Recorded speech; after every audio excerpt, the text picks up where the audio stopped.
दूसरों को देख के अपनी मंजिल ना तय किया करें।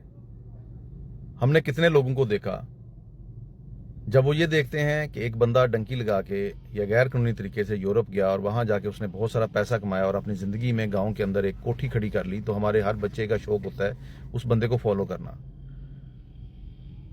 अगर हम देखते हैं किसी एक बंदे ने फॉरेक्स पे ट्रेडिंग की और उसने बहुत ज़्यादा पैसे कमाए और उसने फॉर्च्यूनर ले ली है या उसने एक बड़ा घर बना लिया है, तो हम सब उसको फॉलो करने की कोशिश करते हैं, जिससे समझ में ये आता है कि हमारे अपने कोई ख्वाब नहीं है, हमारी अपनी कोई स्ट्रेटजी नहीं है, हमारी अपनी कोई मंजिल नहीं है।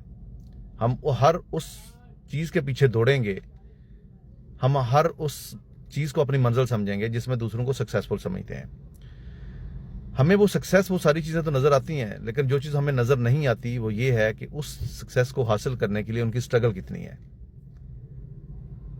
जब वो स्ट्रगल नज़र नहीं आती और हम उस चीज़ में कूद पड़ते हैं, तो डंकी के केस में जान भी हाथ से जा सकती है। वो फॉरेक्स के ट्रेडिंग में आपके घर भी बिक सकते हैं और आप रोड पे भी आ सकते हैं। एक सक्सेसफुल बंदा होता है तो उसके साथ इस तरह के मामलात में 100 अनसक्सेसफुल होते हैं, लेकिन हमें सिर्फ वो नजर आता है जिसने अपनी जिंदगी में कुछ बना लिया है, कुछ अचीव कर लिया है। अपने गोल खुद सेट करें और उनको अचीव करने के लिए खुद स्ट्रगल करें, अपने रास्ते खुद डिफाइन करें। दूसरों के रास्ते पे चल के आप अपनी मंजिल पे कभी नहीं पहुंच सकते।